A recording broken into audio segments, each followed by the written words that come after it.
ዋና ከተማ ነች።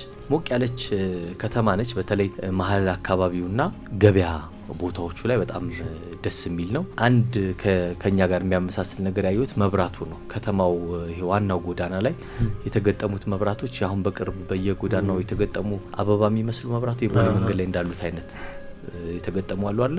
በጣም ተመሳሳይ በፎቶግራፍ አሳያቸዋለሁ። በጣም ተመሳሳይ መብራቶች ናቸው እዛ ያሉት የቤንሻን ያሉት። እንግዲህ እንዴት እንደተመሳሰለ ከመቼው ኮረጁ አይ ከኛ በፊት ነው የተሰራው። እንኳን ምን እንዴት እንደተመሳሰለ አላውቅም። እንግዲህ ሁለት ነገሮች አሉ በዋናነት የከተማዋ መለያ የሚባሉ። አንደኛው ፓቱዛ የሚባል ፈረንሳይ ውስጥ ፓሪስ ውስጥ ሌሎች ከተሞችም አለ።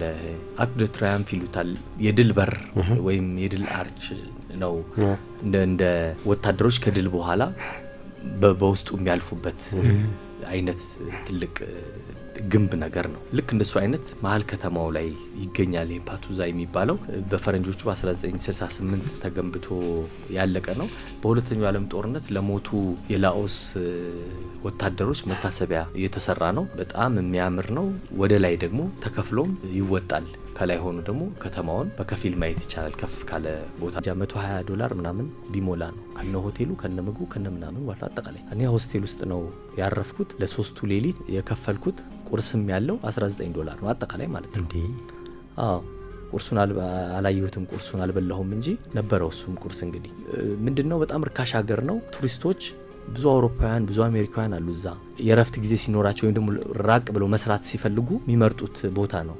ላኦስ በተለይ ወጣቶች ሆነው አንድ ቦርሳ ብቻ ይዘው ጉዞ ለሚያደርጉ በቃ በጣም ተመራጭ ቦታ ነች ይባላል። በጀት ለሚያንሳቸው የባክፓከሮች ገነት ነች ትባላለች ላኦስ። ምክንያቱም ይሄ እንደውም ውዱ ነው። $3 እንደዚህ ሁሉ የምታደርባቸው አሉ። ጥሩ የሆኑ ቦታዎች ማለት ነው። አሁን የነበርኩት መሀል ከተማ ላይ ነው። መሀል ከተማ መንገዱ ዳር ላይ ነበረ። በጥሩ ሁኔታ የተሰራ በጣም ጽድት ያለ ቤት ነው። ምግቡ ምኑ ሁሉም ነገር ርካሽ ነው። ትራንስፖርቱ ከኤርፖርት ወደ ሆቴሉ ስንሄድ $4 ነው የከፈልኩት።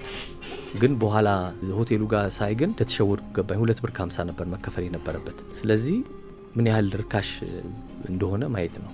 ብዙ ነገሩ ባቡሩ ብትል ሁሉም ምግቡ፣ ሙዚየሞቹ ሲነጻጸር በጣም ያው ሀገሪቱም ድሃ የምትባል አገር ነች። ላኦሺያን ኪፕ ይባላል ገንዘቡ። $1 ወደ 21,000 አካባቢ ነው። 1,000 ኪፕ ነው። $100 ማለት 2.1 ሚሊዮን ኪፕ ነው የሚሆነው። ቢራ ለምሳሌ $1 ባነሰው ሁሉ ታገኝ ትችላለህ። በጣም ርካሽ ከሚሸጥባቸው ቦታዎች ነው። ምግቦች እንደዚህ ሱፐርማርኬት ውስጥ እንደዚህ ብቻ ብዙ ነገር ርካሽ የሚሸጥበት አገር ነው እና ብዙ ቤተ መቅደሶች የቡድሃ ቤተ መቅደስ በየቦታው ይታያሉ። አሁን በእግራችን ስንሄድም የገባንባቸው አሉ። ለምሳሌ the sleeping ቡድሃ የሚባል የቡድሃ አምላክ ተኝታ የምትታይበት በጣም ትልቅ ወደ 30-40 ሜትር አካባቢ የሚሆን ወርቃማ ቅርጽ ይታያል። ቤተ መቅደስ ውስጥ ያለ ነው። ዋናው ግን የከተማው መለያ የሚባልና በየፖስት ካርዱ በየቦታው የቤንሻን መለያ ፋዛት ሉዋንግ የሚባለው ቤተ መቅደስ ነው። ግሬት ሱፓ ይሉታል። በ3ኛው ክፍለ ዘመን የተገነባ ነው። ከዛ በኋላ ግን እየፈረሰም እድሳትም እየተደረገለት እስካሁን ድረስ ያለ ነው። ወርቃማ ቤተ መቅደስ ነው። በጣም የሚያምር በጣም ግዙፍ ነው። ሌሎች ከተማው ላይ ብሔራዊ ሙዚየሙ አለ። ፖስታ ቤቱ በጣም አሪፍ ፖስት። ወደ ሌሎች ከተሞች ሉዋንግ ፕራባንግ የምትባል ሌላ አነስተኛ ከተማ አለች። ብዙ ቱሪስቶች ወደዛ ይሄዳሉ፣ ብዙ የሚታይ ነገር ስላለ። ሌላኛው ደግሞ ባንግ ቪየንግ ነች። ባንግ ቪየንግ ደግሞ የባክፓከርስ ሄቨን ይሏታል። በቃ በአነስተኛ ውጭ ለሚሄዱ ተጓዦች በቃ እዛ መኖሪያቸው ነች። ብዙ ሆስቴሎች አሉ። በቃ ሃይክ ለማድረግ በየጫካው ይወጣሉ። ብዙ ፏፏቴ ያለ እንደዚህ እዛውን ብዙ ነው ያየሁት። ጓደኛሞች 4-5 የሆኑ ምዕራባውያን ነጮቹ በብዛት አሉ። በግሩፕ ብዙ ናቸው ያሉት። በቃ መኪና ይከራያሉ፣ ብስክሌት፣ ሞተር እንደዚህ እየተከራዩ ብቻ 2 ሳምንት 1 ወር እንደዚህ ነው የሚቆዩት። በጣም ትንሽ ገንዘብ ነው የሚያወጡት። ብዙ ነገር ያደርጋሉ እና አንዱ የሄድኩት ወደዛ ነው። ባንግ ቪየንግ ነው። 130 ኪሎ ሜትር ይርቃል ወደ ሰሜን በኩል ከቤንሻን። ሲሄድ በአውቶቡስ በሚኒባስ ነገር ነው ሄድን። ከዛ ስንመለስ ደግሞ ባቡሩ የዛሬ 3 ዓመት አካባቢ የተመረቀ ቻይናውያን የሰሩት ባቡር ነው። በጣም ዘመናዊ ባቡር ነው። ተርሚናሉም ያምራል። ወደ ቬንሻን ይዞን የተመለሰው እሱ ነው። ባንግ ቪየንግ ላይ ጉዞ ማድረግ የሚፈልግ በቀላሉ መሄድ ይችላል። 1 ሰዓት ተኩል አካባቢ ነው የሚፈጀው መንገዱ ቬንሺያን። እዛ ምን ይታያል? ትንሽ ከተማ ነች፣ 25000 ሰው የሚኖርባት ከተማ ነች። በጣም ትንሽ ነች። ወንዙ አለ።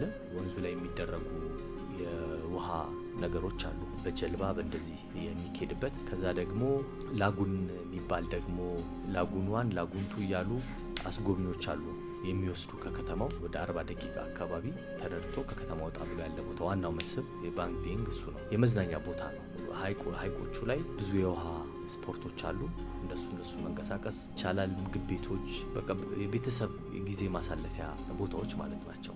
ፏፏቴዎች አሉ፣ የፍል ውሃዎች አሉ። አንድ ደግሞ ፑካም የሚባል ዋሻ ደግሞ አለ። አንድ 20 ደቂቃ አካባቢ በእግር ወደ ላይ ይወጣል። ተራራ ነገር ነው፣ አድካሚ ነው በጣም። 120 ሜትር ነው ወደ ላይ የሚያስወጣው እና ዋሻ አለ። ጨለማ የሆነ ዋሻ ነው፣ ግን ውስጡ ላይ ደግሞ ቤተ መቅደስ ደግሞ አለ፣ የቡድሃ ቤተ መቅደስ። እሱም አንዱ የሚጎበኝ ነው። በደንብ አቅም ያላቸው ሰዎች መሄድ የሚችሉ ይሄዱበታል እና እሱም አሪፍ የሚታይ ቦታ ነው። በደንብ ዋሻ ውስጥ በደንብ ይገባል። ላይ ከተራራው ላይ ከተወጣ በኋላ ተፈጥሯዊ የሆነ ዋሻ ነው። እዚህ ፑካም ኬቭ አንዱ የሚታይ